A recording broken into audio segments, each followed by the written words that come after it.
এই মুহূর্তে সবচেয়ে বিরাট বড় খবর, ডিএ নিয়ে রাজ্য সরকারি কর্মচারীদের নয়া বার্তা দিতে পারেন মুখ্যমন্ত্রী মমতা বন্দ্যোপাধ্যায়। ডিএ নিয়ে রাজ্য সরকারের যে কর্মচারীদের খুব শীঘ্রই একটি নতুন বার্তা দিতে পারেন মুখ্যমন্ত্রী মমতা বন্দ্যোপাধ্যায়। জানা গিয়েছে জানুয়ারি মাসে রাজ্যের শাসক দল সমর্থিত সরকারি কর্মীদের সংগঠন পশ্চিমবঙ্গ কর্মচারী ফেডারেশনের একটি সভা নেতাজি ইন্ডোরে অনুষ্ঠিত হতে চলেছে এবং সূত্রের খবর এই সভা থেকে রাজ্য সরকারি কর্মীদের উদ্দেশ্যে বার্তা দিতে পারেন মুখ্যমন্ত্রী মমতা বন্দ্যোপাধ্যায়। প্রসঙ্গত, দীর্ঘদিন ধরে ডিএ নিয়ে আন্দোলন করে চলেছেন রাজ্য সরকারি কর্মচারীদের একাংশ।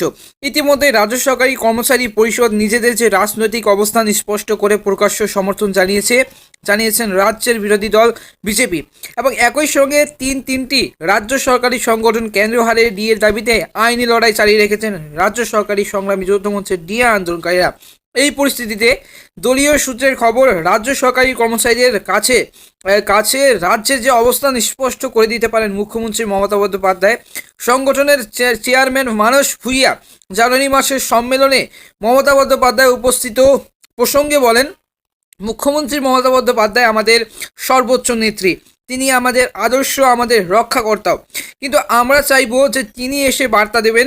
পাশাপাশি ডিএ নিয়ে ওই সভা থেকে বার্তা দেওয়া হতে পারে। কিন্তু এমনই ইঙ্গিত দিয়েছেন মানস ভুঁইয়া। বললেন, বিরোধীদের যে আক্রমণের সব জবাব এই মঞ্চ থেকে দেওয়া হবে। সম্প্রতি যে ডিএ নিয়ে বিধানসভায় মুখ্যমন্ত্রী মমতা বন্দ্যোপাধ্যায় বলেছিলেন, কেন্দ্রীয় হারে ডিএ চাইলে কেন্দ্র সরকারে চাকরি করতে পারে এবং তাদের যে আটকানো হবে না। এরপরে যে ডিএ নিয়ে দীর্ঘদিন ধরে আন্দোলন করতে থাকা রাজ্য সরকারের কর্মীদের যে একাংশ ক্ষোভে ফেটে পড়ে এবং তবে কিন্তু আপাতত জানুয়ারি মাসের সভা থেকে মুখ্যমন্ত্রীর কি বার্তা দেবেন সেই দিকে তাকিয়ে আছেন রাজ্য সরকারের কর্মচারীরা।